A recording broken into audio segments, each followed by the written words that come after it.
Okay. Hi, everyone. This is a new show.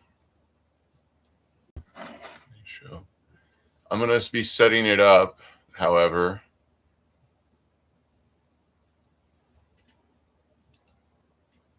This is the first time I've ever done this, so just bear with me. You can't see what I see.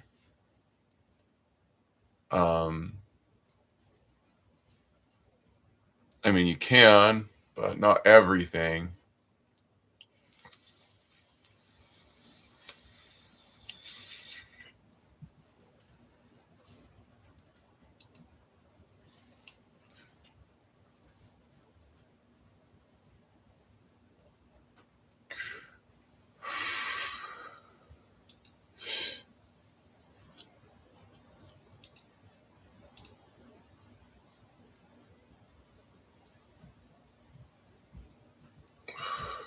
Thanks for tuning in, whoever you are. Yeah. I'll join you. Just give me a second. Thanks for tuning in. Chat with me.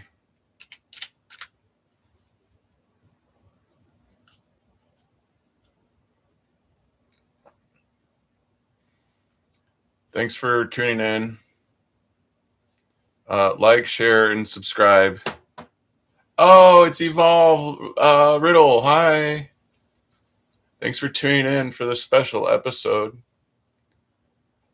I'm working on my camera.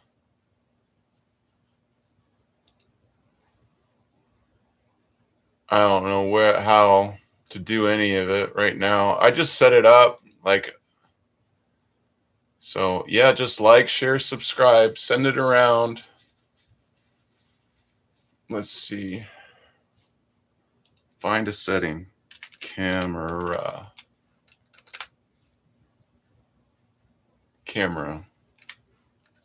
Enter.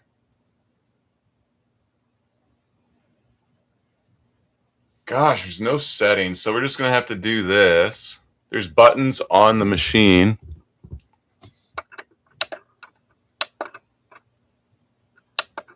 So I'll have to turn light on.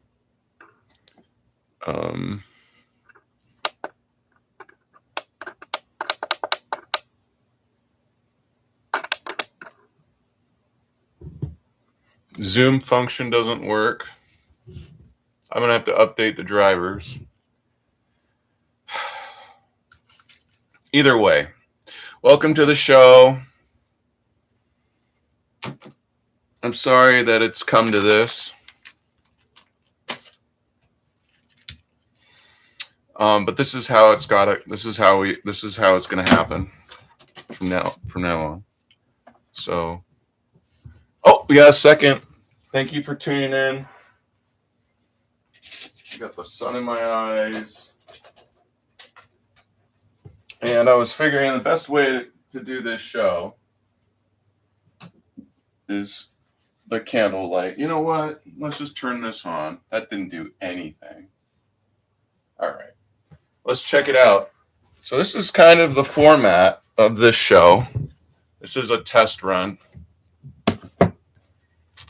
That's how we read. So that's what we're going to read today. It's a great episode.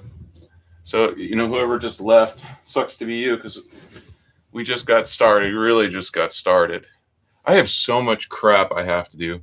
Thankfully, this is how, this is comfortable. I'm actually very comfortable. So that's what we're going to be studying today. If you've ever done anything in real life, this is like the most adaptive strategy based business class you will ever take. I don't even know if that I'm just marketing, I guess. Anyways, so hunker down, because I'm going to be doing discussions. Whenever you see the camera in this mode, we're doing a discussion via this camera. I'm looking for cameras that I have all over the house. And I'm just going to, get started here in a minute. But I got to warm up. I also got to get comfortable.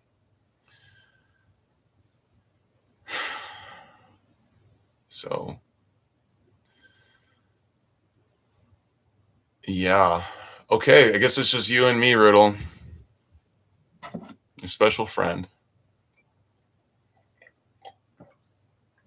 All right, let's see what we got.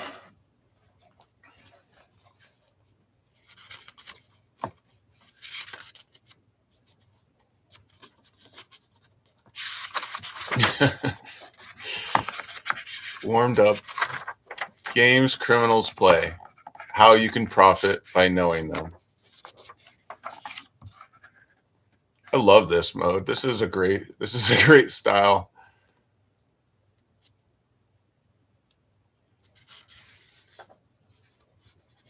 I'm actually seeing what you see. This is perfect feedback. All right. What would you do if, assume you work in a prison, what would you do if an inmate of the opposite sex said, I think you're beautiful? An inmate asks you for a cigarette. An inmate wants to give you a gift. A former schoolmate has become a prisoner assigned to the institution where you are a custodial officer. What would you do? You can chat. You can comment. You don't have to. It's not necessarily rhetorical. I mean, there's a real person here watching. So, the Dead Sea of Israel is a body of water into which the rivers flow and become trapped.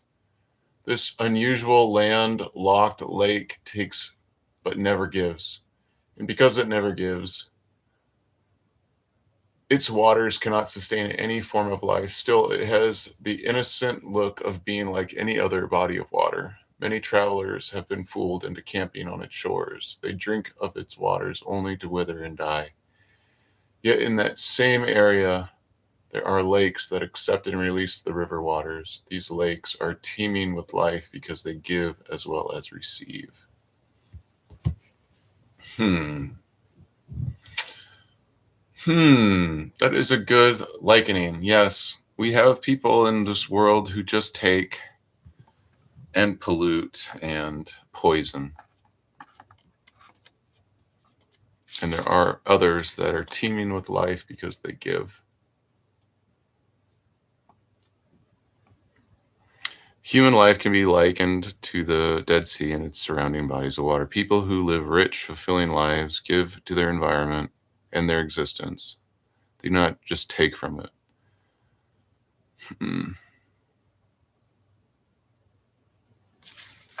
Let's just keep moving.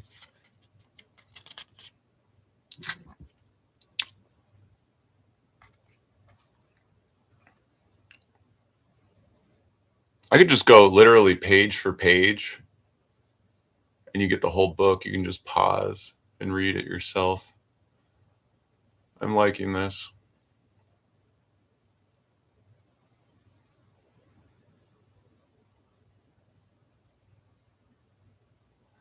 I think this is a wonderful method.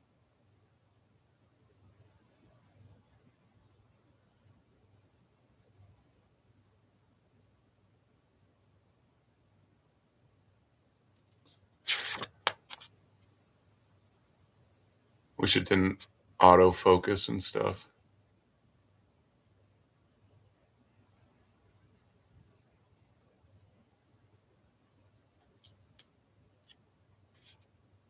People heading for prison bring their survival trait of manipulation with them and adapt it to the prison environment.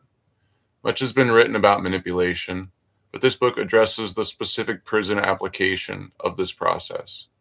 A system of deception that is little known by anyone outside of law enforcement and little understood by employees in the criminal justice system, even though they are intended victims. Even though they are the intended victims. Many correctional employees have been told by their supervisors, they're playing a game on you. The employee fails to see the total picture and cannot orchestrate the seemingly isolated incidents that occur in the game plan. The supervisors see an isolated situation but has trouble explaining the total pattern, even though he knows it is there. It is a slow, subtle process of manipulation used by prisoners to control the actions of prison employees. In this text, the authors have isolated each step of the system used by convicted felons to coerce prison staff members into breaking the law. They explain how to identify the applied techniques, how to recognize patterned information being fed to them, and once recognized, how to prevent the process from maturing. What would you do if, to the reader, the setup, downing a duck, legal apprehension of manipulators, protectors, questionnaire with answers, backlash, case histories, profile of susceptible traits and statistics, employee susceptibility traits, a self-test. You can feel it in the air, manipulators at large. All right. I'm going to assume that maybe you've even read this. And so we're going to go straight to profiling and self-test, which is right there, 197.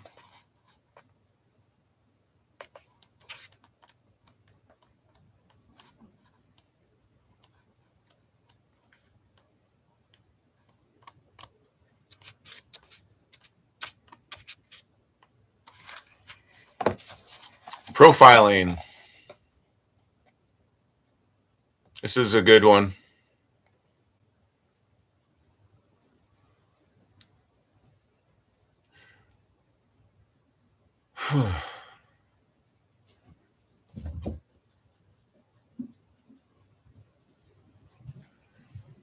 When a pilot is guiding an airplane down the runway on the takeoff, the aircraft will eventually reach a point of no return. The pilot is committed. He must get the plane into the air. If something goes wrong at this point, there is not enough existing runway to stop. So he either becomes airborne or crashes. The same is true of a setup. It, too, has a point of no return, and once that point has been reached, there is no turning back. Both staff and inmate are committed. Both parties are guilty of rule infractions, and neither wishes to be exposed. What kind of people reach this point of no return, and what happens to them? The authors have researched 106 cases, interviewed numerous employees and friends of employees who were victimized, and sought information from institutional investigators. The information contained in this segment of the study was obtained from 5 prisons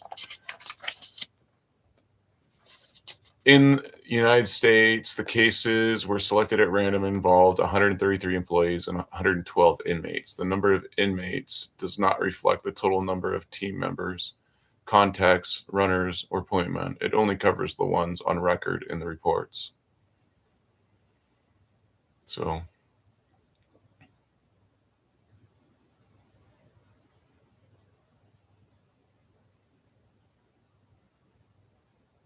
all right. I'm gonna skip over tables and analysis. When compared to the total number of staff members employed by the 5 institutions, the authors could find no classifications that would identify one group of employees as being more susceptible to a setup than another group. Neither ethnic group, by the way, we should probably go back to page 17 where the terms are defined, because we've used the word setup a few times and people don't really, there's multiple, but we need to know what they're talking about.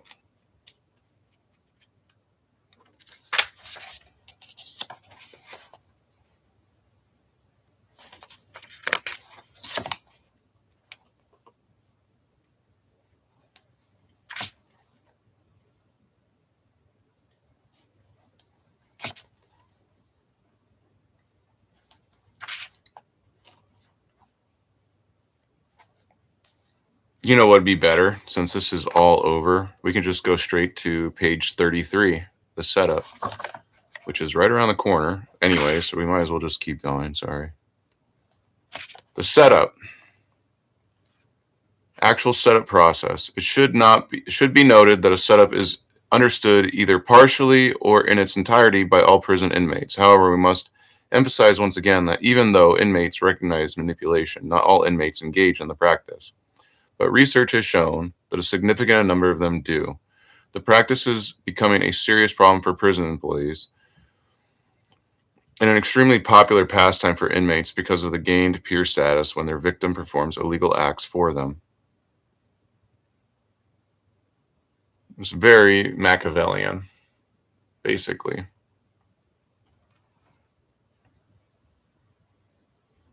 This book is kind of stationed around that point.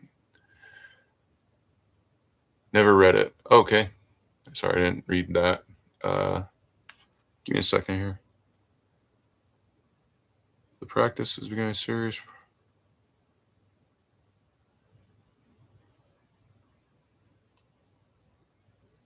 The inmates boast they turn to their set also physical rewards such as sharing illegal contraband or sex in the case of female victim motivates inmates into engaging in this type of behavior. The following steps of behavioral manipulation are designed to show the reader how inmates implement this outline setup. Okay, so I have this setup right here so that when I write, I'm left-handed. So when I write, you guys can see what I'm writing.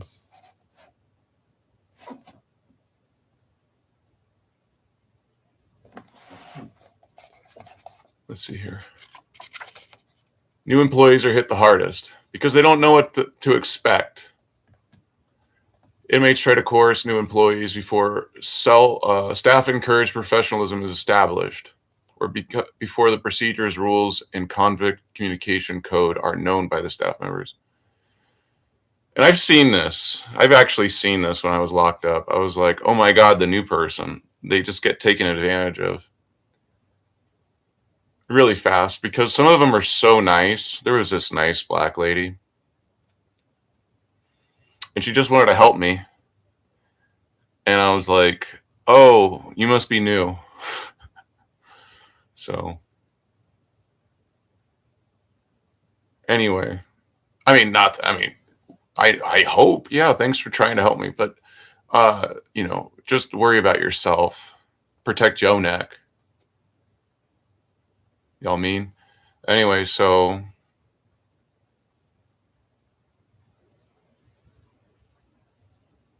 yeah, anyways, yeah, you should just watch. If you're new, watch. Just watch.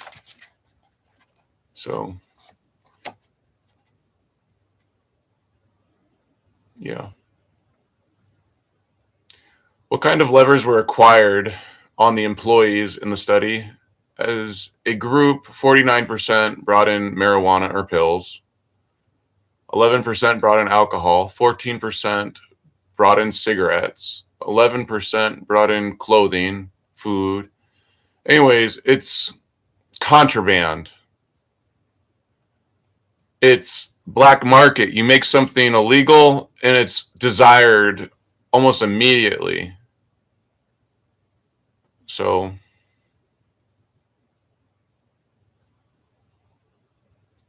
but yeah, it gets in. It's very easy to get a lot of shit in. And it's not always from the staff. Could be from a lawyer. But yeah, typically the systemic stuff, it could be staff, court staff. Anyways, it creeps in. Lawyers, court-appointed lawyers. People that routinely come and go.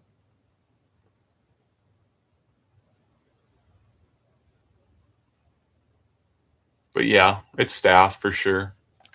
Most of the time. All right. So, all right, a self-test. Are you easily befriendable? Yes. Check. Overly friendly or overly familiar with most people? No. Naive to intentions or hidden messages? No. Gullible to stories? No. Susceptible to the you-me syndrome? Oh, yeah. That's called, it's like something shit Ermina would do or something. Like, oh, I'm you and you're me, and then the inner switching. Us, we, emotional manipulation, etc. Am I susceptible to that? No. So sympathetic to others' problems, that rule seems secondary.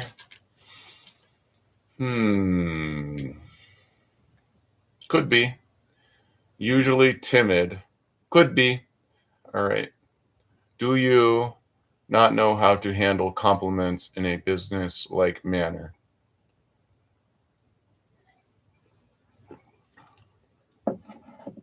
I can do that. Share personal problems. Sure. Have a trusting nature. I don't know. Maybe. Believe what you are told without checking on the validity of the information. No. Have a desire to help the underdog. Yes. Return favor for favor. Not always. Have difficulty taking command or control. No. Ignore slightly personal or embarrassing remarks and forgetting instead of directly or immediately addressing them. I don't think so. Have difficulty saying no. No. Maybe. No. Circumvent minor rules. Maybe. Can you be made to feel obligated? Sure. I think we all can. Be made to look the other way and pretend not to notice if the rule being violated is no big thing.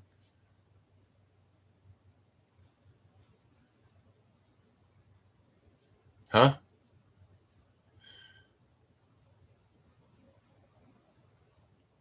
I don't understand that. Next. All right. If you were a prison employee, would you share your cigarettes or lunch with an inmate even though you have been told doing so is a minor rule violation? Well, if they were on, are they on death row? Are they going to die today? I don't know.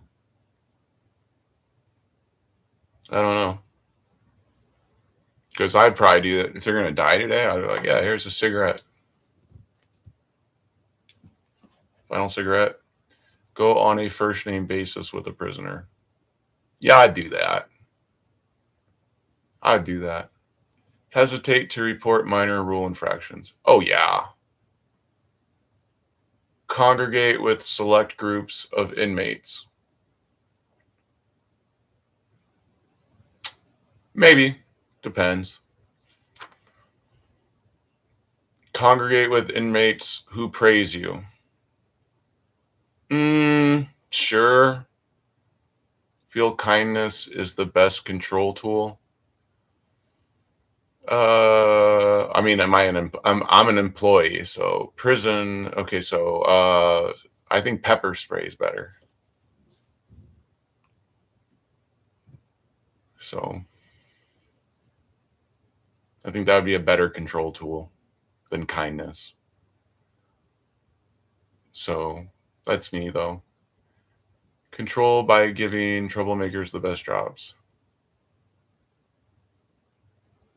Control by giving troublemakers the best jobs. I don't know if I'd give the troublemakers the best jobs. See, that's the Machiavellian question right there. Happy inmates, happy compounds. Yeah, assuming, right. All right, let's see here. Respect inmates' request for total confidentiality. Ooh, that also depends.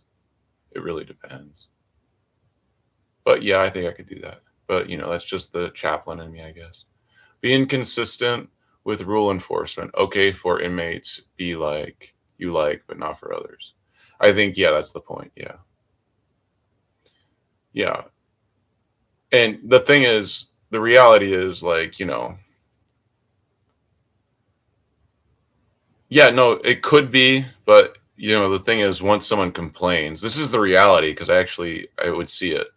The reality is, once someone complains, then the whole practice gets shut down for everybody. So that's reality. Interestingly, some of the traits inmates look for in trying to find a person susceptible to a setup are the same traits corrections look for when hiring their employees. Huh.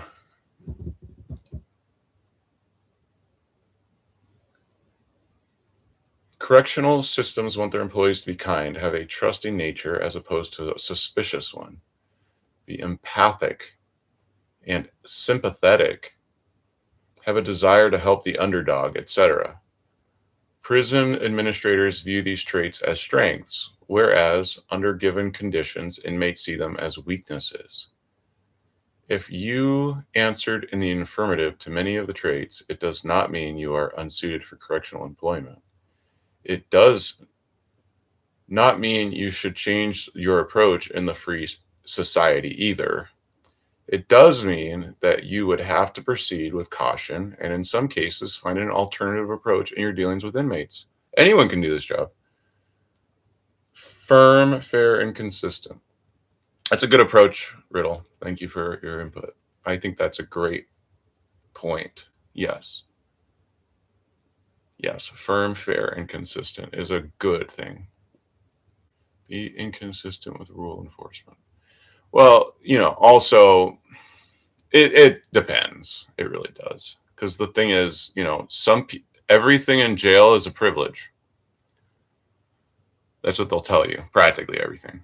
There are rights, but almost everything else is a privilege or procedure. So, anyways, I think, yeah, I'm going to read this one paragraph here. This book presents a subject one rarely discusses in polite society because the process deals with an aspect of human interaction that can be embarrassing and sometimes harmful. The subject has been largely ignored in many circles in the hopes that inattention would cause its disappearance, but it has not gone away. And since unsuspecting, honest people, as well as the perpetrators, suffer from this malady, it must be addressed. Setups are one of society's cancers that, when properly treated, can be easily cured. But to effect a remedy, one must understand how and which medication to apply. Great care must be taken in treatment because the disease is communicable. Both germ carrier and germ receiver must be considered in equal measure, with staff initiating the prevention or treatment measures. All right, so I think that's it. But one of the things I noticed was in this book was, gosh, there's so much about that. Sorry, I'm just getting used to this new setup. I haven't quite squared it away or anything. It's like my first time ever trying it. All right, so one of the things is, if I were to find a pen and paper, I figured this would be so much easier for me once I find anything. Oh my God. Okay, here it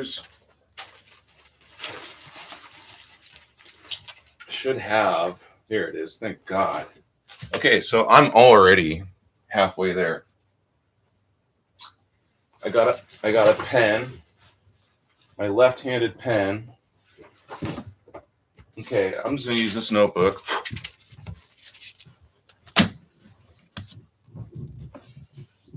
All right. Sorry, this is my left-handed pen. That's what a lefty has to write with.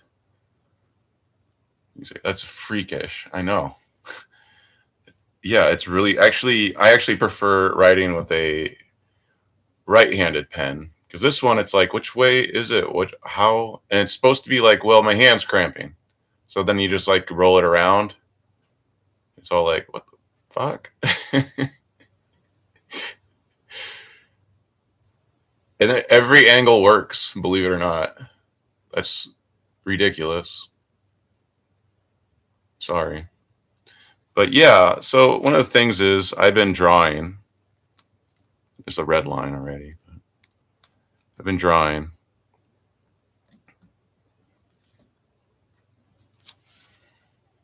Good enough. So whenever we draw, let me just count. 1, 2. I'm just going to do that instead.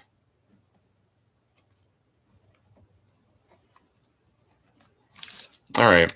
Sorry for the ugly picture, but that's a 0. It might look like an 8 to you.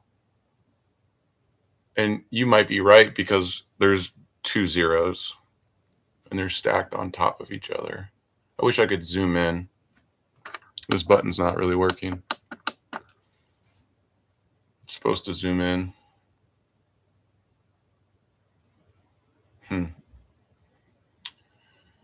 Maybe it's zoom outable. Maybe it's zoom inable. That's horrible. Okay, so anyways, yeah, and you would be right. It does approach E8, but we're just doing everything in 2D today. So we're just going to write some traits down.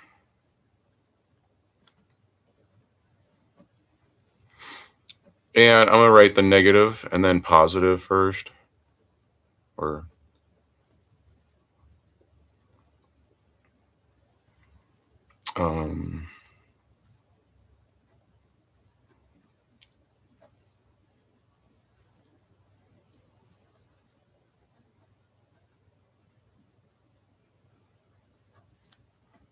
okay.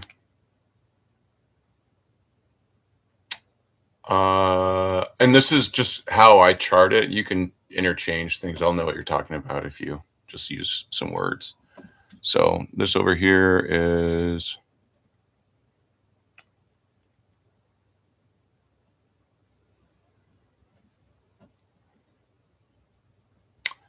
what was the narcissist? I think the word, well, selfish, selfless. So what would you say? What do you call that? Selfless? Selflessist? No. We'll just say, I'm just going to say faithful. That's a nice way. Okay, over here we have Machiavelli in, or what was the other one?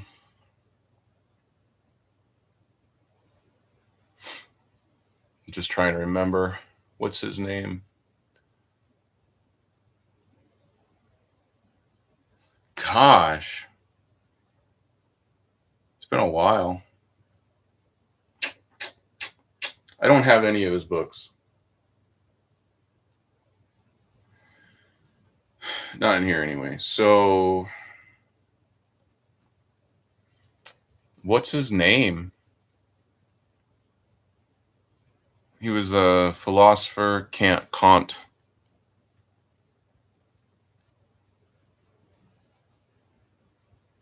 That's Kantian right there. So Machiavellian or Kantian. Kantian. All right. So when we talk about this book in particular and the setup,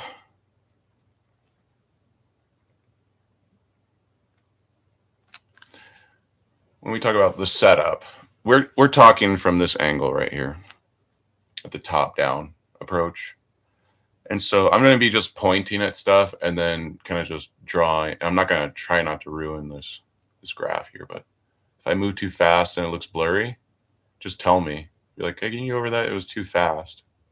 It was too blurry. Why is your pen like clockwise or counter? So good question. Very good question. So interestingly enough, the narcissist is the most common pathology, we'll say, pathotype out of all of these, believe it or not. It's like narcissist, empath, sociopath, faithful, almost. But that's like interchanging across the aisle kind of thing. So life is very flat. If you were to draw this like a sphere, right? Dot, dot, dot. We're talking about right here. Empath would be over here. Narcissist here. Or whatever, you know what I'm saying? Sadist down here. Mackey's up here. Okay. So does it go clockwise or counter? And the answer is yes. And so we will be talking like that throughout as far as rotational, like, and we'll be talking from the top. Usually I start down here and I work my way up and then back down. But usually when I get here, it's like tyrannical almost. And it bleeds over to control these people. Because there's actually by number, you're going to see more people like over here. But when we see people that get like highlighted as far as like, you know, pathology and stuff, usually you typically start with the narcissist. And it's generally more true because they stand out. They stand right out in society. So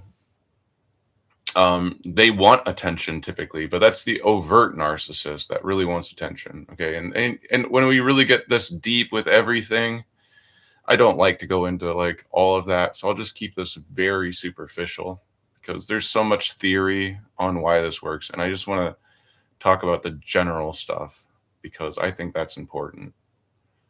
But yeah, we're talking very flat. Oh, I screwed up with this axis right here. It's not up here. We're just doing that. It's actually be like up here, Mackeys and Sadists down here. It's more likely. And then it's just like this. And then on this side over here, you can say that's the positive and the negative is in the back to the rear. So I didn't really, so that would be like from here to here, and then you might as well just shade in the back. I don't know. However you want to look at it, it's just think of it as, anyway, we're going to bring it back down to this thing. So society at large would be like everyone in this plot, this giant plot graph. We can just put it in a box. And then certainly it looks more like that. And then anything that's outside the box is more of an outlier. So that helps you. I'm not going to draw that. I'm just going to describe it and probably improperly. And then everyone's going to make fun of me. So anyways, this is outside the realm of what I want to talk about. I just want to focus squarely on this. And with good reason. For one, not to confuse anyone. If you feel confused, that's quite all right. Because the models that I'm trying to square this away with are typically like Octonian for a lot of these details, because a lot of this stuff you're going to be dealing with lots of data to describe what kind of person you're dealing with. So when you're looking at like a chart of histories and stuff, a lot of times you're going to look at stuff, you're going to see, well, this is highlighted. Well, that's great, but that doesn't describe a certain pathology, or does it? You might look at all these outliers, some that are really interesting. That's what I see. Some people will be like, hey, that's a really interesting story. Yeah, but how true is it? How much details do you have concerning that? And if it's just one thing, one time, you might as well just throw it out. Or you can look at all the things that you're throwing out because there's so much weird shit here. But does that really describe the person? When you're profiling somebody, does it really describe the true beast? If they're outliers, no, unless they're really big outliers and you're like, why? Maybe this person's fucking with you. Okay. Probably. If that's what you're coming across, I would assume so.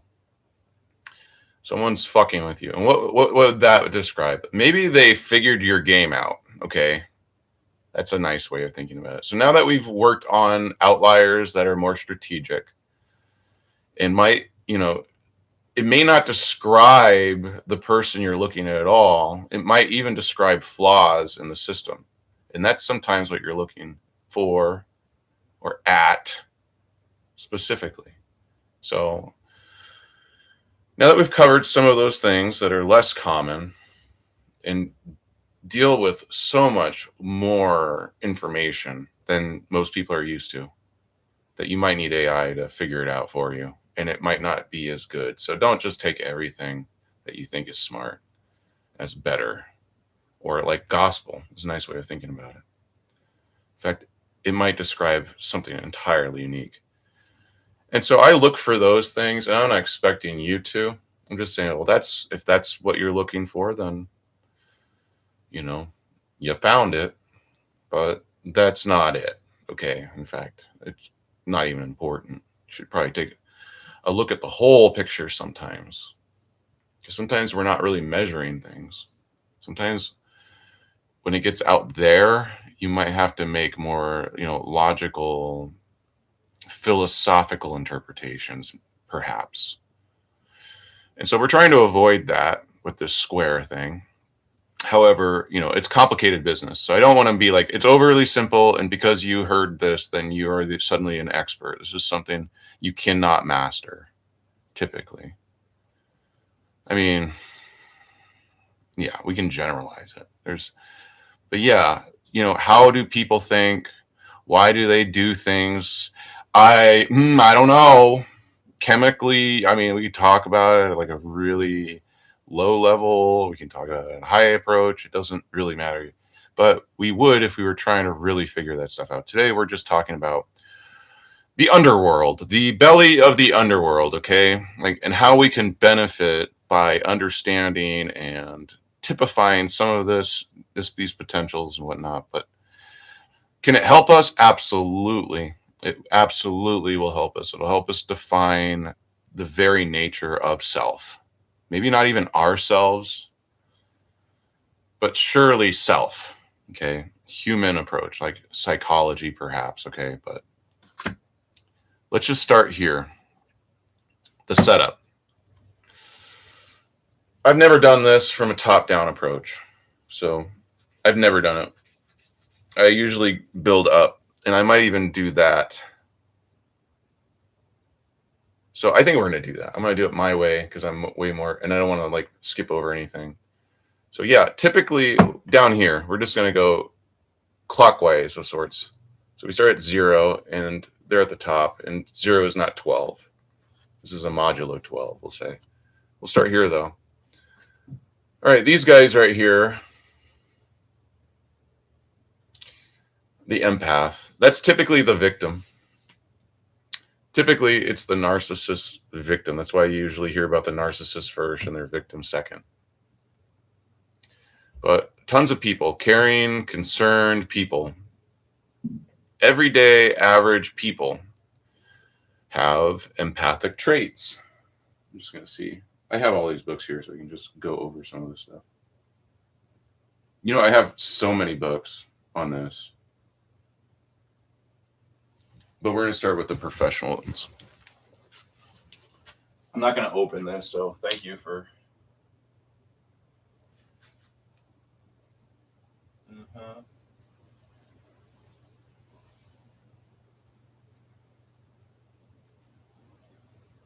Yeah. Emotional.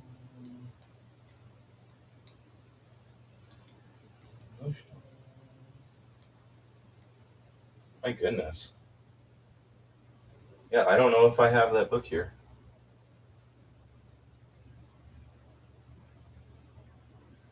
Yeah, typically,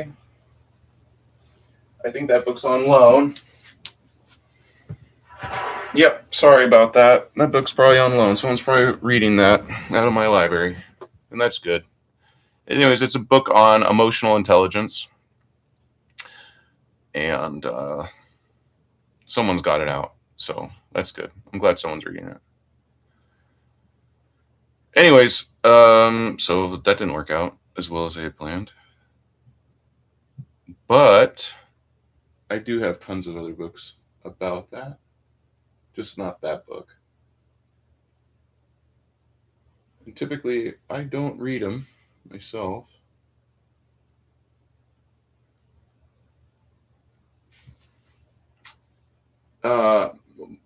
Any of these. Here's one, though. This is a book that's kind of in disguise. It's actually a better book. I'm glad it's dusty. This one right here. It's a big, heavy book. My goodness. Oh, thick. It's even written by a real doctor, Daniel Shepard. Problem is, this book, it's a disguise, okay? On the cover, you might take a glimpse of it. But basically, it's just cram-packed of all sorts of garbage.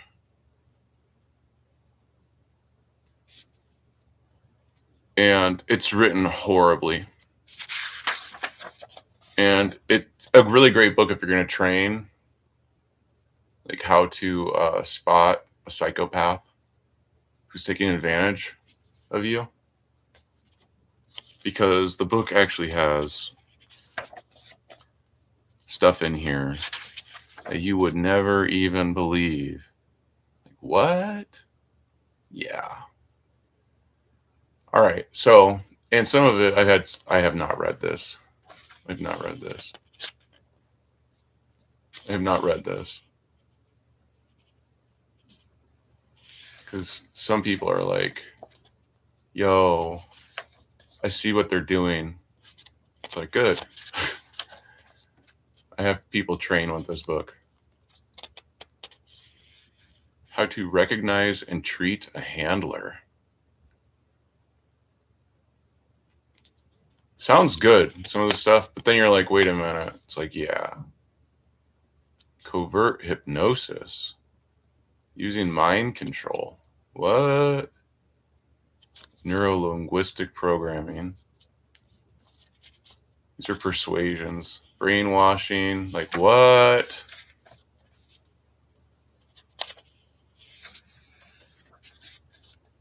So, this is a really good book about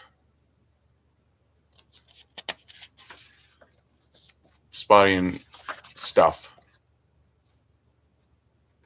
I could just open this. I feel led to just randomly open this book. Medicine. An empath will make a great doctor. One of the specific gifts of empathy is physical empathy, also known as medical empathy. What? Have you heard of any of this shit? Is this Dr. AI? Empaths love animals. Most have pets at home.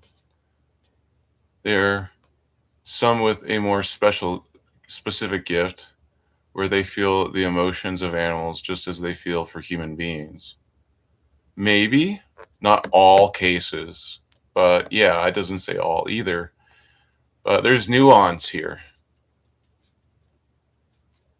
This one's a real hard book to figure out because you're like, okay, this sounds great. Is it though?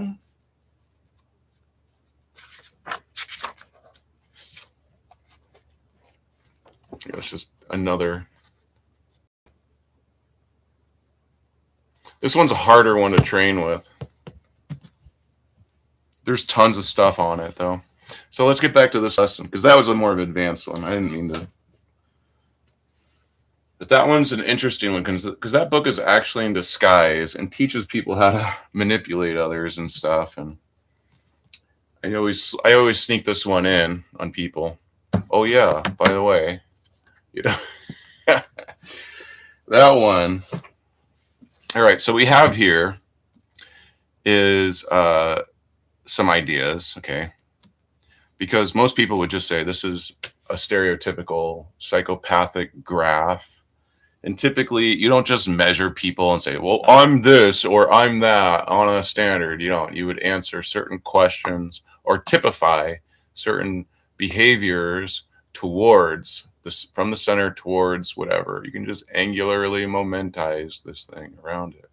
Have the hand point at, is it more this or is it more this or is it both?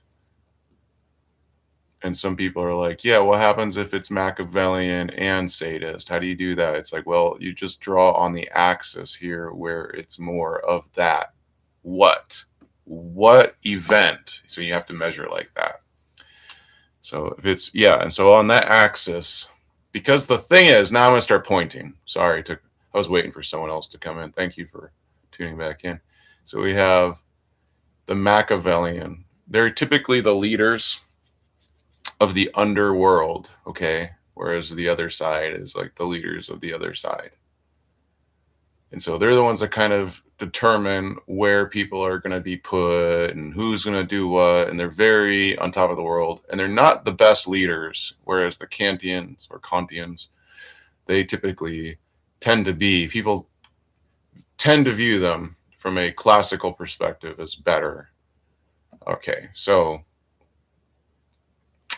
the sadist, though, if you can think about the leader as in control, he's going to need a strong hand. And that strong hand is typically the sadist, someone who actually seeks pleasure in someone else's pain. Go do this for me, and I will give you X, right? Money. Usually it's money. So then you have, so that's that connection where it's like the slave and master kind of thing. Just think of it more in A to B relations like that. Now the sociopath and the narcissist, it's a more of a disconnect. They're on equal footing. That's kind of why I leave it like that. Where I say, hey, if you put it on this flat line, to us, it seems more flat. So if you put it on a flat line, they're almost co-equal. Because one, the sociopath doesn't give a shit. And the other side, the narcissist, tends to only give a fuck about themselves. So it's equal met stranger. Get it? That's the idea there. And that's that. And they're almost apart. They're almost opposed. Why? Because they don't really need each other as much. So that's why I structure it more or less like that. Now, the narcissist feeds off the empath, and the sociopath feeds off the faithful. If you ever think about it, like, yeah, there's always a bad egg in every crowd. The sociopath doesn't give a shit, whereas, you know, and like think of it like a church group. That's how I like to think of this. How the sociopath, there's a sociopath everywhere. What is it? I don't know. Sociopath doesn't really mean that, okay? Because we kind of maneuver it. So the sociopath is this idea of an apath, but with negative traits, okay? And it's not a true thing. You know, these are just generalizing things. And so I don't want to sit here and describe every little thing because there's positive and negative in everything. So keep that in mind, because when you say that someone is sociopathic or narcissistic, in the eyes of the beholder, okay, that's the point where it's like, yes, if we can standardize a lot of this. There are standard systems for this in case things get dicey. I'm not here to read those books. I'm not here to even share those books. Someone else can do that, but it's like making a custom D&D game, Dungeons and Dragons, where it's like, oh man, we have all these rules, and and life doesn't always work that way. And by the time you have it all graded, everything's moved on. So this doesn't really work if you're in the field or anything like that, and you're trying to figure out what the fuck's wrong with this person and why are they doing this. Good question. We don't have time. There's not enough time in the day to figure it out. But that's more or less it. So that's why it looks blank. You probably say, what happened? Well, you're probably here for the lecture, so thanks for tuning in. All right, so, don't forget to like and subscribe. It helps, I think, maybe. So, yeah. So, let's keep going. because it's really about dynamics here. And this book right here is talking about the criminal enterprise ringleader, essentially, which would be like the Machiavellian equivalent. And it's talking from a prison perspective, whereas, the author didn't intend this strictly for correctional officers. It intended it to also encourage citizens, everyday citizens, and society at large to learn from other people's stories, situations.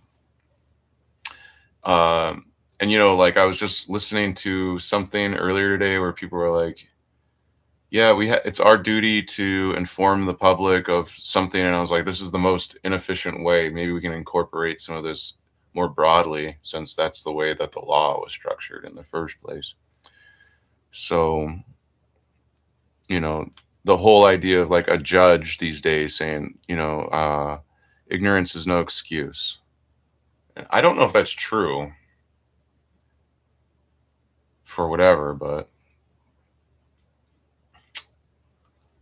so it doesn't really go this way or that way, but typically there's more of this side. You see this where if you're studying the psychopaths, all of the psychopaths, typically most of them show sociopathic traits before they show narcissistic traits. It's, and so it's like, yeah. And typically it's the sociopath that also experiences sadism. And so it's like almost constructive. And that's why I like to do it this way, where it's like you see these almost always in this, but sometimes some things are lacking. Sometimes people jump straight here. And, left-handedness versus right-handedness, you tend to see more of this. Right-handed people, you see more of them over here, but there are more by population. So you have to kind of like figure that into. And, Machiavellians, they're like probably, when you study psychopathy, as much as I like to, it's more of a chore and a hobby to me. But yeah, typically you see the least of these and the most of these. There's more tribes than there are leaders or whatever. There's more leaders than there are followers. Excuse me, I said that wrong. More followers than there are leaders. See, that's my dyslexia. So, sorry, my left-handed dyslexicism. That got in the way, and that's why you stopped watching. Then I understand. All right, moving on. Okay, so we have all of these things. I've said a lot of points so far. Thanks for tuning in. This is really great that I'm getting it out. If you have any more questions, that can help force it this way or that way. So now that we've covered a lot of that and why I do it my way versus just doing it my way, we haven't really done it my way, but I feel like I haven't really missed anything because I talked about constructing the entire thing and society and everything. Reality is a construct. Society is a construct. This is certainly a construct as well.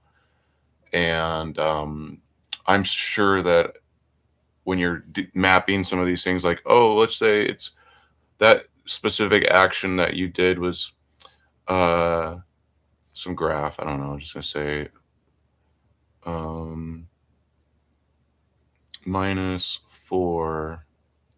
Just doing an example. -4, comma 3. That's where I think I did it. 1, 2, 3, 4.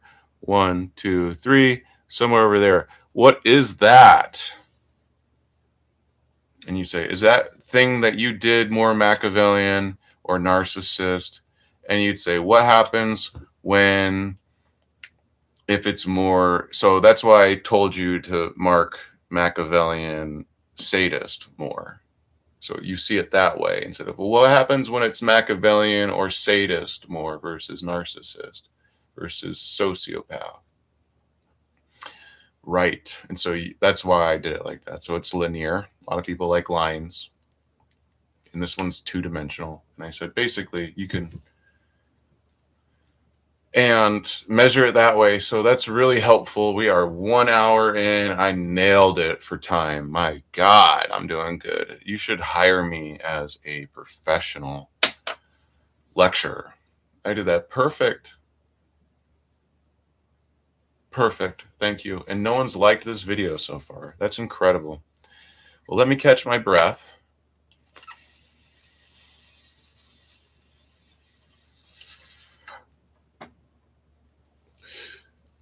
Okay, so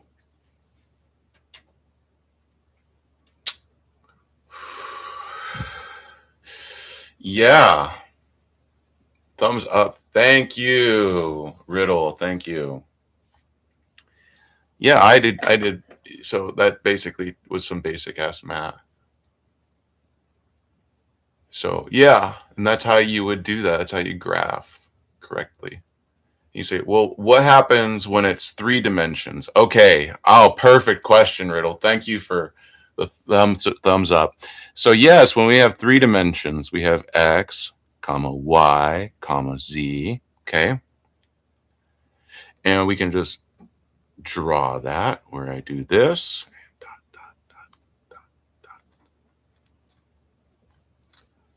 Like that, out there in that direction. We can say this is a positive. Up here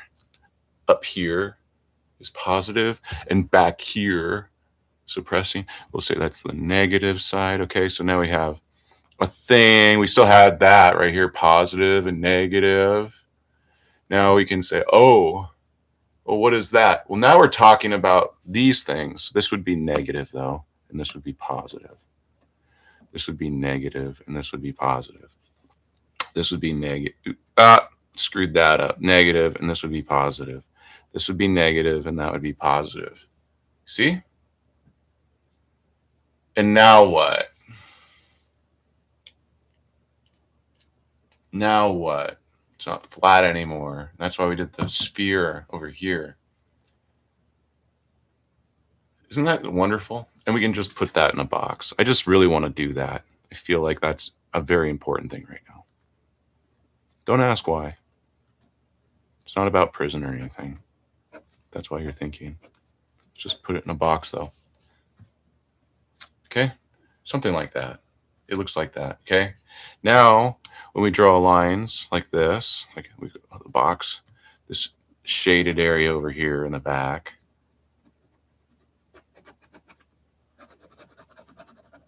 Sorry.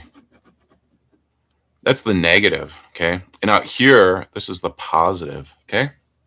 Get it?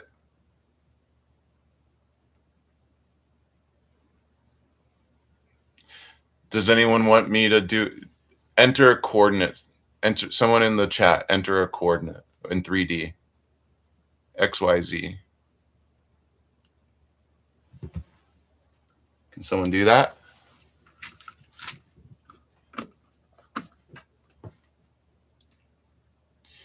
Yeah, I can. 3, comma, minus 2, comma, 1. Oh, great. Great choice. Yeah, I'll just plug that in. 3, comma, negative 2, comma, 1. What did you do, right? Okay, let's graph it. X is 3. 1, 2, 3. Okay. Okay, there's 3 minus 2. Oh, no. 1, 2. Uh-oh. That sounds sociopathic. Yeah. 1. Positive 1. Go up here. Oh, so describe this one. Describe that one. Can anyone do that?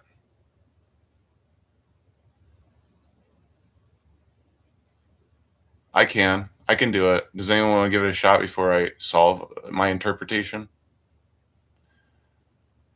I would say it like this. Someone did something sociopathic to elevate themselves. See, the Machiavellian. Someone did something unconcerning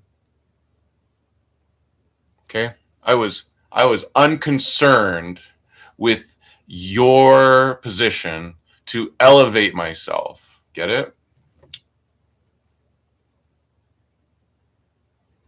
Oh, it was Kantian though. Yes, it was. So I could have used that to help others. Wow. That's deep. Yeah. Not just myself. It was actually for everyone. That was actually deep and philosophical. Why? What were you thinking? See? Because it's positive. It goes up. Wait, what? Right. That doesn't sound right. It's wrong, actually. It's wrong. We always start from zero. So now we have to draw that line. So I'm just going to draw that line. Okay. Now we have all of this space here. I did it like that. Let's just draw this line. Let's negate this entire premise. That's not even important. That's just it. It's just more to measure the elevation and outwardliness of it out there. So now that we have this point right here, we'd say, wait a minute. Yeah. What about the order? Yes. Yes, that's right. So we have to, we're going to try and summarize a true interpretation because you can't determine all of that so easily. We can only assume. We don't know what they did. What did they do? Right. We're just basing it off someone else's score. See that? It doesn't go both ways. It only goes one way. It's like testing a theory. You can come up with a theory, but now we have to actually test it. And I don't know. Scientifically, we can't prove anything. So this is one of those things where it's really an issue of measure, and professional consensus tends to matter. But typically in our society, it's like a prosecutor accusing someone, saying, and this is why, and they usually don't know why, but they are very convincing when they say that shit. Get it? Like, yeah. And it was because of this reason. That was their modus operandi. This is why they did it. They don't know. They might have like a professional psychologist come in and testify. Yeah, I think so. I mean, did you work with this guy specifically? No, not necessarily this person, but your definition is as good as mine in a court of law. So, believe it or not, I could be called as an expert witness, but I mean, really, this is just common stuff. I can't really testify as to this specific individual and why they did it pertain to this case. But incidentally, most times, this is why things are happening like they did here. Maybe. Still, I may not know. It's just information that might persuade you either way, either direction. So, yeah, we can't just jump to conclusions. This is not a jump to conclusion, Matt. This doesn't help you solve every little fucking thing out there, okay? That's why I like to keep this short and simple. All right? And just because someone shows a certain type of trajectory, pathology, whatever, doesn't mean they're guilty of anything necessarily. You can't just be like, well, you're guilty because you're crazy and a psychopath. You were born a psycho. It's a crime to be you. You can't just do that. I mean, you could. Sometimes we did. We had like, here's internment camps for the Japanese Americans because of the way you were born. Japanese.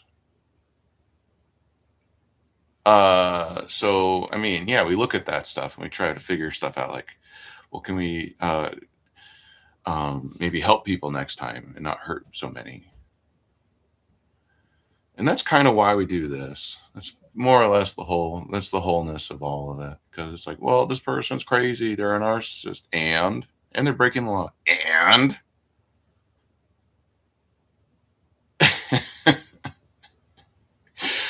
is it hurting people? I don't know. Who's the real victim here? Is it society, and for what reason? Because you know what? A lot of Machiavellians take over government, churches, institutions, etc. And it's just usually, if we were to just go through here and typify these people, you'd go, yeah, I mean, yeah, typically it's the top-down approach. You want to focus on the leaders and stuff like that. Shit, right? You want to make sure. In war, they focus on taking out leaders. People that help the cause as much as possible. That's what they focus on. Why? In society, it's the same thing. Why does the prosecutors pick and choose which cases? Isn't that wrong? In a sense, yeah.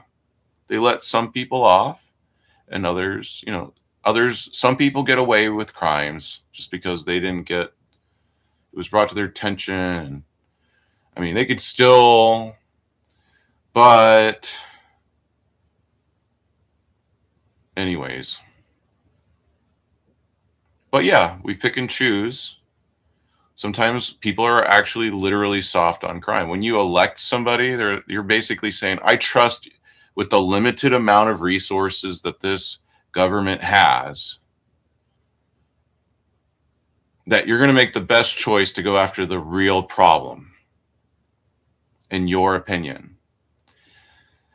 And so, we focus more on the inmate than we do the people that get away with it every time. So,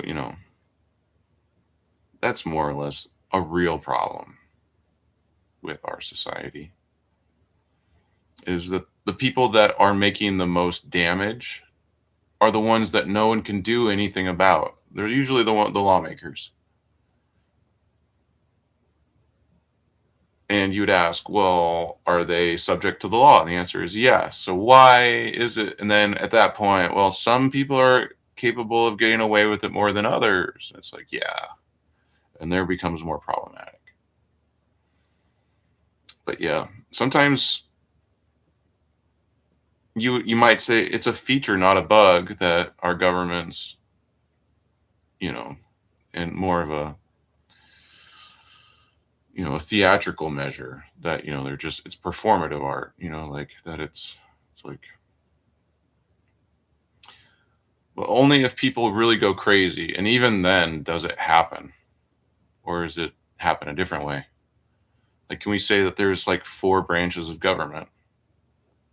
It's like, sure, let's just do one over here. So here's the president. Here's the judicial. Makes sense, right? And this would be the people, we, the people. And this would be legislative. Now, if we look at this, we'd say, yeah, odds are, that's why we say society's apathetic, right? Because they're able to convince the legislative body sometimes, unless you watch my show, you're like, well, this is how it really works. True. Yeah. And, the president who presides over, there's so much work here, right? You say, well, on a positive front, they have the right to sign a bill into law, and we elect all of these people on this side, blah, blah, blah, blah, blah. And then you say, oh yeah, that could be the press too, provided society were actually free. And then you're like, oh yeah, so press is more like corporate tool, and so is the legislative body, therefore. And we the people might only have one person ever that's really for the people. We might have that. I don't know.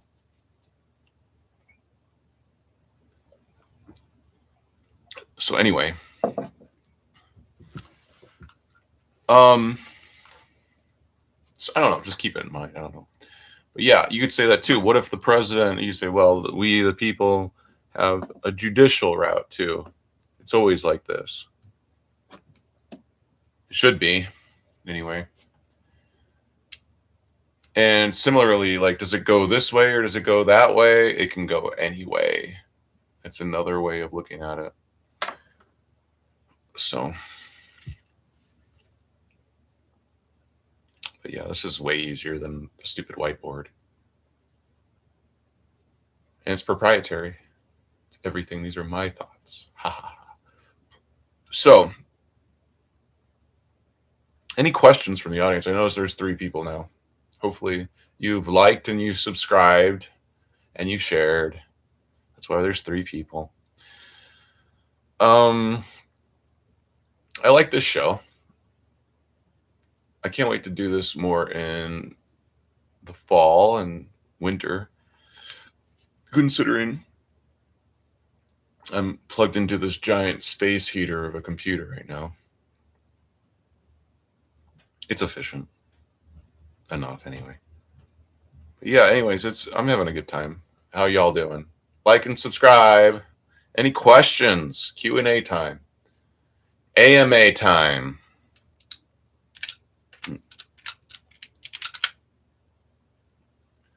AMA, any questions? What the fuck? It says #or. Okay. Any questions from the audience? I'm here for you and all your questions at this point. Yes, this graph can be used for that. Oh, I'll just keep going with that. Okay, not at this time. You've been a great professor. Sure. Lecturer, whatever. Professing, I guess, sure.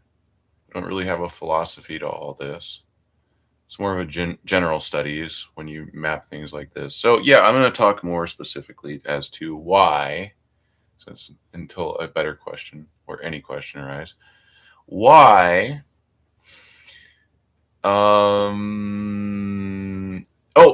interpreting your findings in graphing and the order thing. That was a great premise to keep going off of. Like, so yeah, you're going to have to grade that. So in priority order kind of thing, if you will. It doesn't matter. You don't just get a graph. It's more like you just look at these terms by themselves. You identify the action without looking at a graph. Okay. Graph it later if you must. And just figure out, like, to you appropriately. And you're going to figure this out that if you did this scientifically with your friends, with each other, you can even do this if you're in the same room or not. You can just be like, hey, this person did this really fucked up thing. Really? What did they do? And then you all independently discover the thing that's been reported, regardless, and then you assess it yourself based on all the findings. You have to just do this at the end. You don't really. So one of the things, what that actually helps is there's, people profile quite a bit with psychopaths, and it's hard to really know what a true psychopath is, but it's almost like you know it. You when you see it, you know it if you've been dealing with some of it ever. That's why this part right here about it's something like law enforcement or something.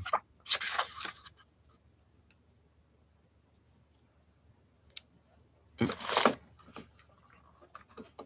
can't stand this tiny space.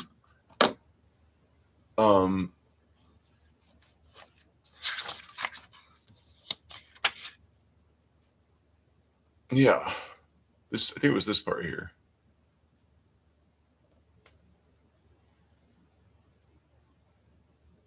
Yeah.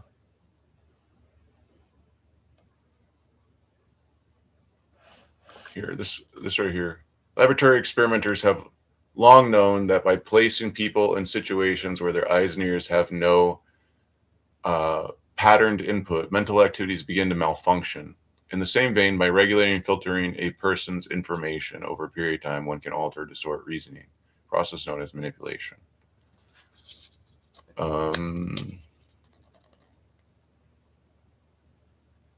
Here, this part. People headed for prison bring their survival trait of manipulation with them and adapt it to the prison environment.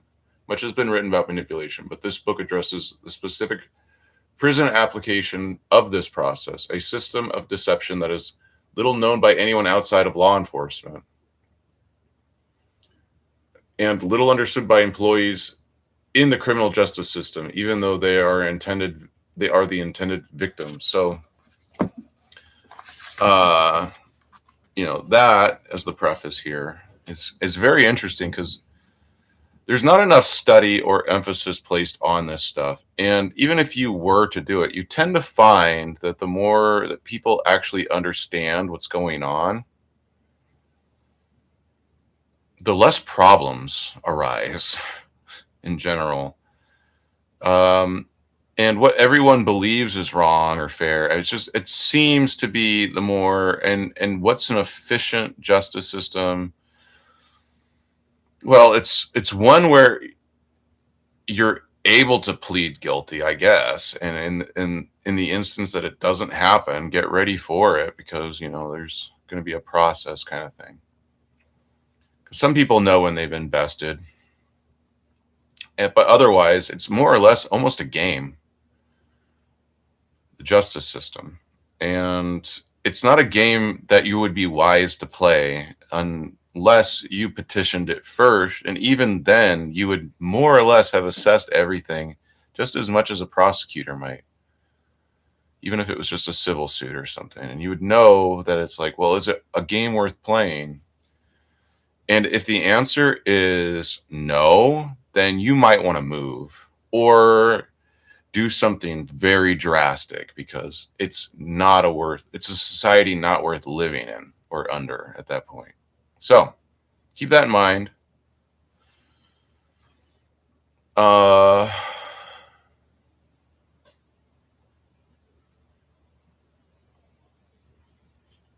me see here. What else? So yeah, the order. Let's talk more about that. Because that's the general stuff there. Where it's like, okay, don't get ahead of yourself, Mr. Professor, right? Or anyone that's like, well, I know so much about psychopaths. Good. Teach the rest of it. Teach everybody you can, because typically all you just got to do is just point it out and people figure it out. And then they're able to teach themselves. Like, what is a narcissist? A narcissist is someone who's just madly in love with themselves. They believe in themselves so much. Okay. It doesn't necessarily mean that they jerk off in the mirror or anything like that, but they could be. Get it? So, and a sociopath is someone, let's just do the inverse side of it, the opposite side. I have no idea.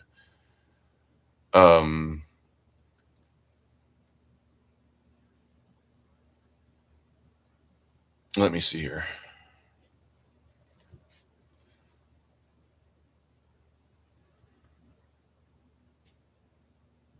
You know what I like to do? Because it's easier to, is just find like in the direction of what you think it is. So if you just were to draw something and be like, hey, look, over here, here, here, and here, and here. Because the thing is, if you're like, hey, what, it's better to look at someone like what they already do. If you're profiling someone, like think about, okay, what's a characteristic of a judge that you would want? Probably, neutral, impartial, things like that. Someone, great listener, knows what the fuck everything means, asks good questions, informed, tries to remain informed, shit like that, And based on their decisions, you might want to say, well, shit, what's going on there? Because this doesn't seem like that. Like maybe they're irrationally explaining things behind the bench. I'm trying to think of that one bozo that was presiding over my case. The openly lesbian federal judge, whatever her name was, Bozo the Clown. She's known for like exaggerated shit, like if Jesus were here, and accosting like prosecutors, all sorts of shit. What the fuck are you on, lady? Anyway, so if you had something like that and it would be worthy of your time to investigate, you know what I'm saying? Especially if she was appointed by an auto pen. And not a president. So yeah, keep that, like, something like that might help. Okay, what kind of person is it? Well, it just so happens I can tell you some things about that. Because if it's a judge, typically you're going to look for somebody like this. Just saying. See, I did that like one for one. Like, hey, president, you probably want like a Kantian, not a Machiavellian. And you'd probably want a humanist, not a sadist. But you know what the evil people do? They appoint sadists as judges. And if you looked at her dissertation or JD or whatever the fuck you guys do here, you know, it was written about tortured prisoners, for example, on humanitarian type, but it was about tortured prisoners. You know, when you go to Wikipedia and you look her up, it's like, oh, it's right there. Yes. You know. And then I had this other judge, we'll say, what was his name? Nichols, Judge Nichols, right? And it's like, well, you know, I would say he was pretty human. And humans make mistakes. See what I'm saying? And okay, it's luck of the draw kind of thing. So you might say, yeah, firm, fair, and consistent sometimes. Yeah, ideally, but not always, because humans are, you know, reasonable most of the time. You'd probably want to judge that's reasonable, reasonably more likely you'd probably want those things. So,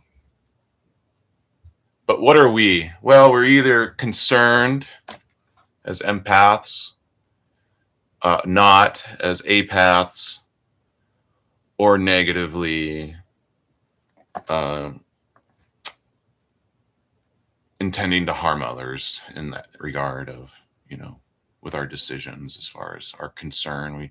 We care so much, we want others to be impacted negatively by our decisions. That's how much we care as a sociopath. That's what it would be like. So, yeah, we are like that as voters. We either vote yay, nay, or indifferently because we don't give a fuck or we didn't even know what our rights were as a jurist and our ability to nullify the laws that we are presiding over as jurists. Very powerful. Very powerful. If we knew what we had, if we only knew. All right. Next is we'll talk about our legislator body. Do we want them to be faithful to us or faithful to themselves as a representative? That should be an easy one if you vote. See how constructive this is when you go the right way? We start with we, the people. Hey, did we vote that? No. Yeah, I don't give a fuck. I don't remember that part. Nope.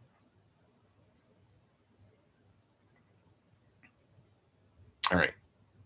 And remember, everything's on a continual line as far as we know it. So, yes, we share, and yes, we have differences of opinions and stuff. Yep.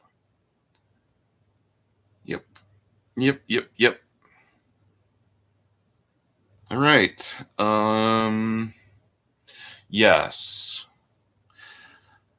Yeah, I think and if you had a leader, you would want them to be more, you know, developing you as a leader to be independent versus a Machiavellian who wants to enslave you through tyranny, like abusing the government to go after your political enemies, for example.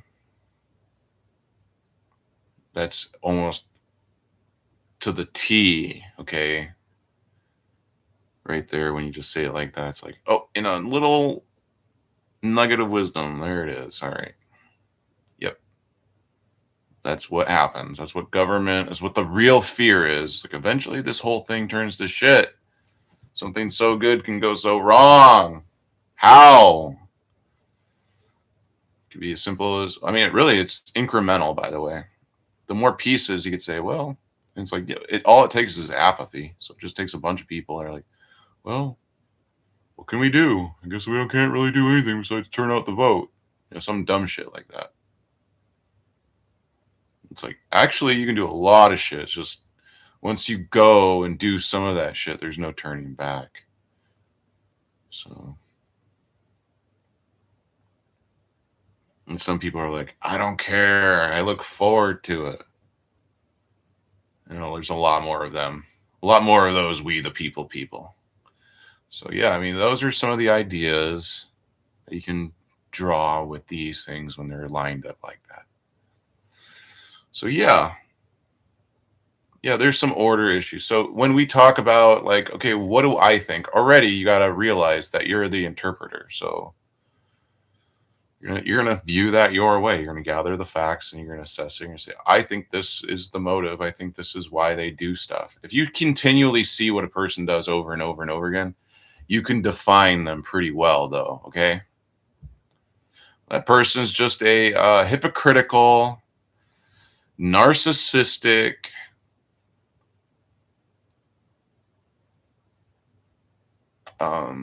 whatever, you just, that person does this. They are a habitual liar. Pathological liar? Yes. Okay. Why would they do that? Why see that we pick the thing out, the action first. We don't just say they are. They are that. Why? Okay, we'll get there. See, we don't just jump to conclusions, all right? We actually build the case first, okay? Well, the thing is, they're just constantly lying about everything. Like what? Every fucking thing.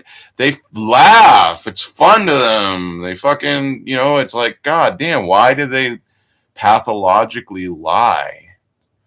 They lack impulsivity. They have no self-control. Usually, those are the common things. But, so why do they lie, though? Well, maybe they can't help it, right? Maybe they can help it. They just don't practice it. It's not that they lack it. They practice self-control every day. But why this? Why this?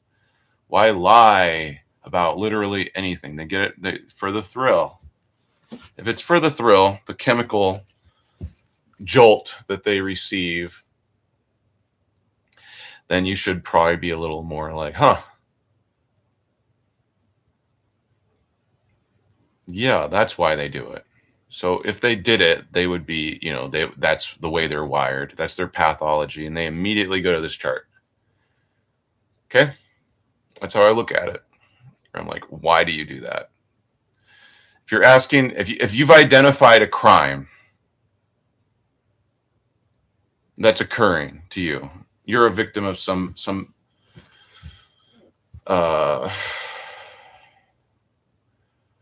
evil plot, if you will. You realize, and you're like, why would they do this? I don't know. Like, well, I'm going to go take this to the authorities. Well, they're going to do all sorts of interviews on you or something. And they're going to ask you, why would this person do all this shit to you? Helps them if you know anything. It doesn't matter if you're right or wrong, but it does help if you're right. Okay. So, well, you see, the thing is, this person probably is motivated by these reasons. And it's very common to understand that. Like if someone said to you, well, I don't like that you're here, so I want to make sure that you go somewhere else, like a dispute or something. Okay. That might be the central motivation for them doing some fucked up shit later. So again, like things are on a continuous line, but it's like, okay, let's say, for example, that the state wants you to go somewhere specifically. And so they're constantly abusing you and doing things like, and then, shutting your roads down so they can't even go to work or anything. What's the logical response? Some people are just like, well, I'm going to take this straight to Killdozer scenario.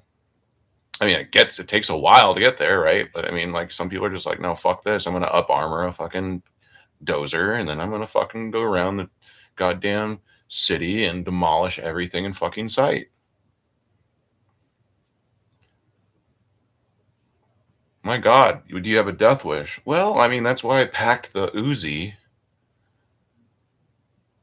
and saved one extra bullet for myself, like, yeah, I guess so. He does. Right. Fuck. And you'd be like, well, is that guy a psychopath? And you might be wrong in guessing yes. You see what I'm saying? No, he was just a guy and he was pushed too far. And he just snapped. I mean, he up armored a dozer. It doesn't just take fucking like a day to do that. I don't know if he just snapped. You know what I'm saying? It sounds very methodically planned out. He could have got help in the meantime. He could have sought counseling or something. Or a consultant. Like, what's cheaper and faster up armor to put up so that it can stop bullets and it doesn't slow me down while I'm blowing shit up around the town with the dozer. Could have got help, you know what I'm saying?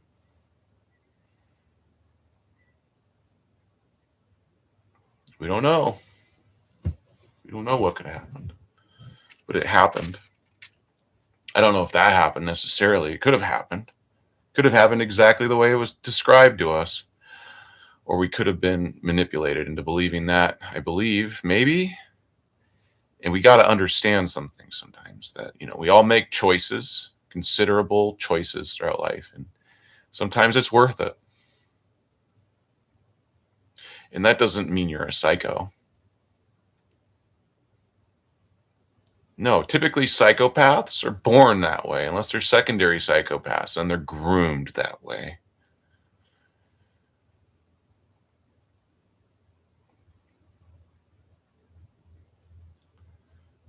Into thinking it's funny when someone else gets hurt.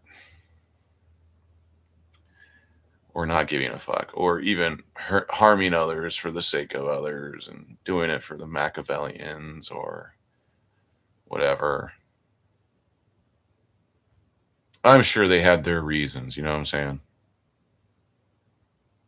Maybe it just felt right in the moment. Some J6ers said that. It just felt right in the moment to grab a baseball bat and travel all the way to DC and hit a cop with it.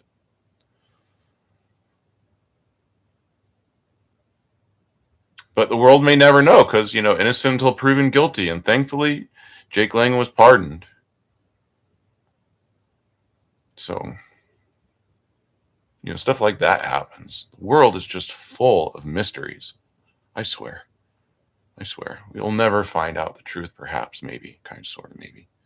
Maybe we already know the truth. Maybe we believe the truth. Maybe we look at that and we say, really? What kind of person would do that? Well, I don't know. I don't know.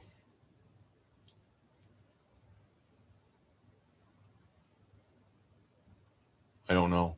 I don't know, man.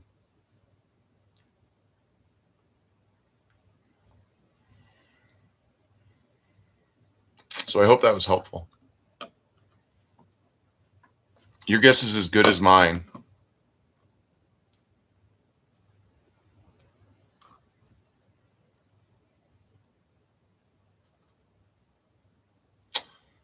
Okay, well, does anyone have any requests?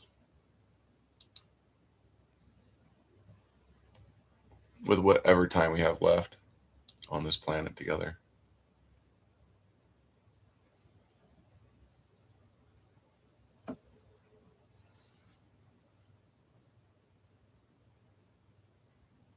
Anyone? There's any request like, hey, yeah, what's up with the this Machiavellian title? Oh, great question. I started a news network with this weirdo called Lucky, and she's been bitching out Anarchy Princess. And I felt a connection with that. I was just like, yeah. Anyway, so you would have to study so the thing is, if you know anything about Anarchy Princess, We can use her as an example. I don't know what her name really is. I just heard Chapman and I was like, that's cool. I'll just say that. So it's really about Anarchy Princess, Anarchy Chapman. And if we were to typify her behaviors, like what I've experienced, like about her and her personality and her character. Okay. So really, because I don't know her. I mean, I've heard stories, we've all heard stories like how she lost her kids and shit like that. And we shouldn't judge people because people change. But if I had to typify this one, I would say if you watch her stuff, you could say, like most live streamers, usually there's this air of narcissism. It's almost like a requirement to be a live streamer. Like, who the fuck would just go around with a camera all fucking day? Good question, right? And then who would do that with like this weird mindset? Like, well, I'm going to accuse people of shit and all sorts of stuff. Like, what kind of person would just go around saying evil shit about every fucking person they meet in the street? Or not? When what would their motivation be? Was it to benefit themselves or something like that? I don't know. But, if we were to just like make it this little flat thing, we'd say probably she believes in herself. Okay. Quite a bit. She takes pleasure in other people's pain or torture or whatever. She's probably sociopathic. I think so. As far as Machiavellian, I don't know if she does it to really elevate herself or if she just needs another couch to sleep on. You know what I'm saying? So, but I would definitely say if I had to pick, I would say she starts here and then she goes that way. So we just go this way. And we don't want to zero out sometimes where it's like, okay, we start from a neutral point, then we move out, and then we're out here and we just see because there's a bunch of little dots, like, oh, all this stuff over here, right? And it's like, okay, then we can zero out and then we can say, okay, now which direction are they going? Usually it's back because you are what you hate.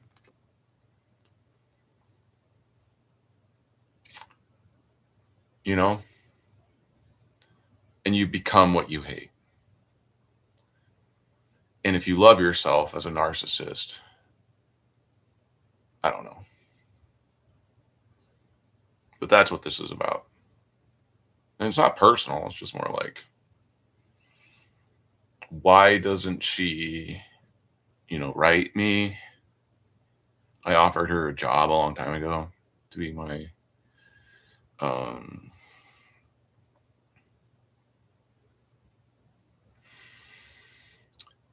co-pilot,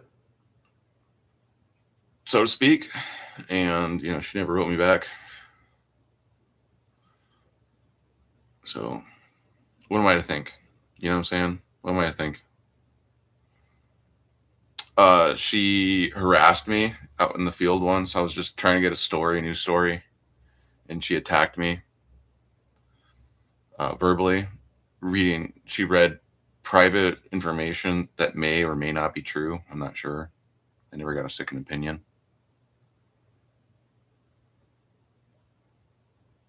At the time, I just ran with it. But yeah, sometimes it's true. Not necessarily that, but the thing that the stats, the statistics behind the things.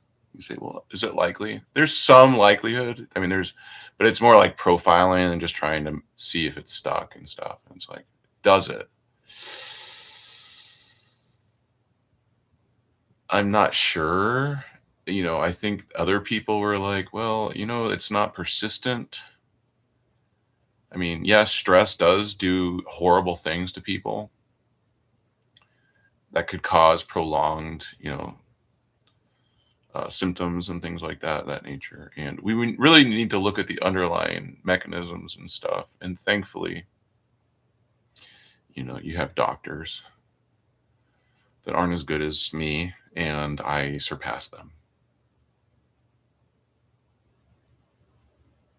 So, and that's not this, that's not part of this lecture series, but thank you for your question. She changed her mind about you in the end before release and believed you were misunderstood as well. Oh, yeah, perhaps. I think she's misunderstood. That's why I think she should get her children back. I think she's probably okay sometimes as a mom if she wasn't running around with a camera all fucking day. Using it as a mirror to do her makeup and shit, and talking about her breasts like they're that good anyways. I'm sure they are to her children, wherever they might be in need of at one point or another, but we don't really know. I don't mean to get personal and all that, but I'm just, hesitant on the thought of,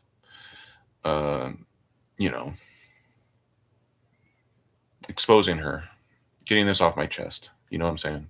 Just getting all this all off my chest. My chest, not hers, if that's what you were thinking. All right, so.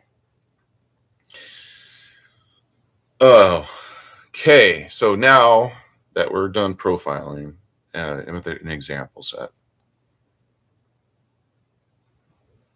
does anyone have any other examples? I mean, does anyone want to ask any better questions? I wouldn't call her, I don't consider her a Machiavellian. I don't. So I don't know why you're implying that the title that you didn't know had anything to do with Anarchy Princess, perhaps, maybe. But yeah, that's why, to answer your question. Message retracted. Oh. It's like you didn't even ask.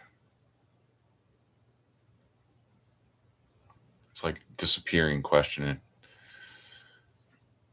So I'm going to go over to that one. So thanks for tuning in. Hold on. I'm just going to go over to that one. Hold on. How do I do this?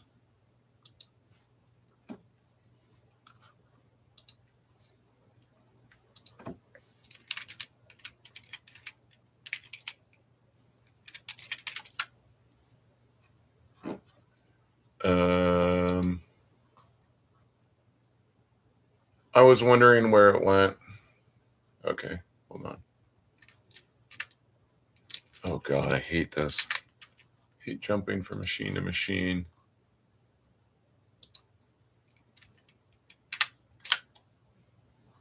All right. You got me. All right, I'm going to end the stream now. Thanks for tuning in. Tune in for another episode coming soon. I love this. This is actually really good.